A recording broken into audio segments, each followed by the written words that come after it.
అరుణాచల ప్రవేశము అంత తేలికైన విషయం కాదు. అరుణాచలంలోకి వెళ్ళాడు అంటే వాడికి ఏదో అధికారం ఉంది, పరమేశ్వరానుగ్రహాన్ని పొంది ఉన్నాడని గుర్తు. అరుణాచలం వెళ్లి అడగని వాడిది పాపం తప్ప, అరుణాచలం వెళ్ళినటువంటి వాడికి, అరుణాచలం వెళ్లి ప్రార్థించిన వాడికి సాధారణంగా కోరిక తీరకపోవడం అన్నది ఉండదు. అరుణాచల ప్రవేశము అంత తేలికైన విషయం కాదు. అరుణాచలంలోకి వెళ్ళాడు అంటే వాడికి ఏదో అధికారం ఉంది, పరమేశ్వరానుగ్రహాన్ని పొంది ఉన్నాడని గుర్తు.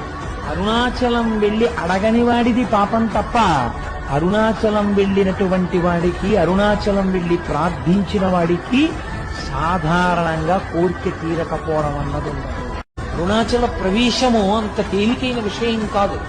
అరుణాచలంలోకి వెళ్ళాడు అంటే వాడికి ఏదో అధికారం ఉంది, పరమేశ్వరానుగ్రహాన్ని పొంది ఉన్నాడని గుర్తు.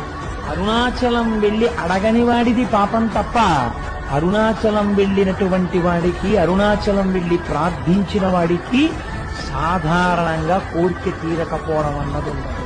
అరుణాచల ప్రవేశము అంత తేలికైన విషయం కాదు. అరుణాచలంలోకి వెళ్ళాడు అంటే వాడికి ఏదో అధికారం ఉంది, పరమేశ్వరానుగ్రహాన్ని పొంది ఉన్నాడని గుర్తు. అరుణాచలం వెళ్లి అడగని వాడిది పాపం తప్ప, అరుణాచలం వెళ్ళినటువంటి వాడికి, అరుణాచలం